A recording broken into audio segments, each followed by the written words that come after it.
రాష్ట్రంలో బీజేపీ బలం గాలివాటమేనని, గతంలోనూ బలం లేదని, భవిష్యత్తులో కూడా క్షేత్రస్థాయి బలం రాబోదని బీఆర్ఎస్ వర్కింగ్ ప్రెసిడెంట్ కె తారక రామారావు స్పష్టం చేశారు. తెలంగాణలో భారతీయ జనతా పార్టీ ఏనాటికి కాంగ్రెస్ పార్టీ దుర్మార్గ పాలనకు ప్రత్యామ్నాయం కాబోదని చెప్పారు. 24 నెలల కాంగ్రెస్ పార్టీ అసమర్థ పాలనకు, గత 10 ఏళ్లలో జరిగిన అద్భుతమైన అభివృద్ధిని ప్రజలకు బేరీజు వేసుకుంటున్నారని, ఖచ్చితంగా మరోసారి బీఆర్ఎస్ వైపు నిలిచేందుకు ప్రజలు సంసిద్ధంగా ఉన్నారని ఆయన ధీమా వ్యక్తం చేశారు.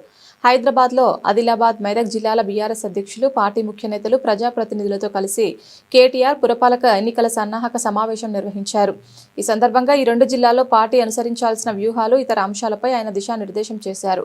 ఈ సందర్భంగా ఆయా మున్సిపాలిటీల్లో స్థానిక పరిస్థితులపై వివరాలు అడిగి తెలుసుకున్నారు. పార్టీ నేతలు క్షేత్రస్థాయిలో పరిస్థితులు సీనియర్ నేతలకు వివరించారు. మీ ఎమ్మెల్యే ఉన్నాడు అంటే బాగుండదు. ఇప్పుడు మరి లేడీస్ చాలా మంది ఉన్నారు. ఇప్పుడు నాకు తెలిసి 2 లింగాలు ఉంటాయి, అయితే మగోళ్ళు లేకపోతే ఆడోళ్ళు.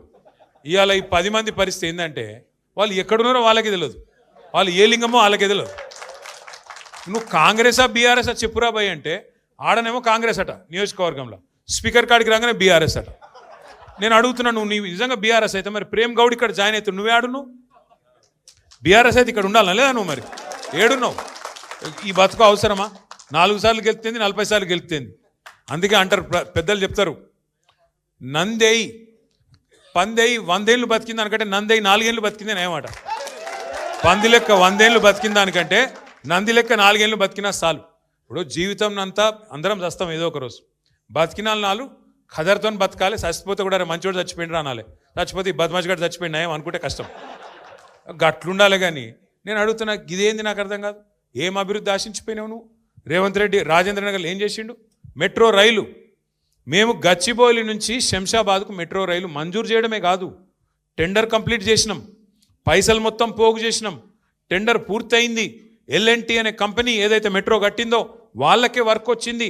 సరిగ్గా ఈ పాటికి 2 ఏళ్లలోనే పని పూర్తయి ఈ పాటికి చుక్చుక్ రైలును ఉరుకుతున్నాయి మీ కాడికి. ఎందుకంటే మీ దగ్గర ల్యాండ్ అక్విజిషన్ లేదు, భూసేకరణ లేదు. మంచిగా ఓఆర్ఆర్ పక్కెంబడినే తీసినాం తొవ్వ కూడా. అందులోకెళ్ళే పెడితే అయ్యిపోతుండే. ఈ పాటికి 18 నెలలు ఒడిచిపోతుండే. ఈ పాటికి మీకు రైలు కనబడుతుండే. ఈ రైలు రేవంత్ రెడ్డి ఎంత మూర్ఖుడు అంటే ఆయనకు తెలియదే అర్థం కాదు. చెప్తే ఈనాడు ఆయనకు నేను చెప్పిన అసెంబ్లీలో కూడా, అయ్యా నీకు అర్థం కావట్లేదు ముఖ్యమంత్రి గారు, అది ఎయిర్పోర్ట్కు రైలు అంటే ఎయిర్పోర్ట్కి పోయేటోడు ఎక్కడరా అయ్యా? మధ్యలో నర్సింగ్ ఉంటుంది, బద్వేలు ఉంటుంది, మధ్యలో బండ్లగూడు ఉంటుంది, ఆడ ఉండేటోళ్ళు ఉంటారు, ఎక్కేటోళ్ళు దిగేటోళ్ళు, ఇటు వచ్చేటోళ్ళు పోయేటోళ్ళు వాళ్ళు కూడా ఎక్కుతారా నాయన? ఓన్లీ ఎయిర్పోర్ట్కి పోయి ఎయిర్పోర్ట్కి వెళ్ళి వచ్చేటోరు రారు అని చెప్తే మేమేమే బెబ్బెబ్బే తెలియదు పీకది అంటే గింత అన్యాయమా? రాజేంద్ర నగర్ నియోజకవర్గం బాగుపడుతుందంటే నీకెందుకు బాధ? ఆయనకి ఎవడో చెప్పిండంట రేవంత్ రెడ్డికి, నా భూములు ఉన్నాయంట అందుకోసం నేను రైలు వేసుకున్నా అంట. ఏం చెప్పాలి ఇంక ఆయన గట్లా ఆలోచిస్తే? దయచేసి నేను మిమ్మల్ని మీకు రిక్వెస్ట్ చేసేది మీ అందరికి కూడా, మనము ఆలోచించుకోవాల్సింది ఒకటే. ఇవాళ పదవులు వస్తాయి పోతాయి, అధికారం కూడా వస్తుంది పోతుంది. అధికారం ఎవరికి శాశ్వతం కాదు. కానీ అధికారంలో ఉన్నప్పుడు ఏం చేసినాం అనేది ప్రజలు గుర్తుపెట్టుకుంటారు. ఇవాళ ప్రజలు కేసీఆర్ గారిని గుర్తు చేసుకుంటున్నారు అంటే, రాజశేఖర రెడ్డి గారిని గుర్తు చేసుకుంటున్నారు అంటే, చంద్రబాబు నాయుడుని గుర్తు చేసుకుంటున్నారు అంటే, ఆ రోజు వాళ్ళు చేసిన పనులు ఇంకా కొన్ని కనబడుతున్నాయి కాబట్టి యాద్ చేసుకుంటున్నారు. నేను రేవంత్ రెడ్డికి చెప్తా ఉన్నా, ఇంకా 3 ఏళ్ళు నీకు పదవి ఉన్నది.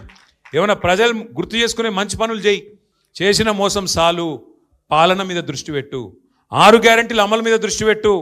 మహిళలకు చెప్పినావు 2500 ఇస్తాను ఇయ్యు, ముసలోళ్ళకి చెప్పినావు 4000 ఇస్తాను ఇయ్యి, స్కూటీలు అన్నావు, విద్యా భరోసా కార్డులు అన్నావు, ఫీజులు ఇస్తా అన్నావు, 12,500 ఫీజు రీయింబర్స్మెంట్ బాకీ పెట్టినావు. మంచి పనులు చేయి.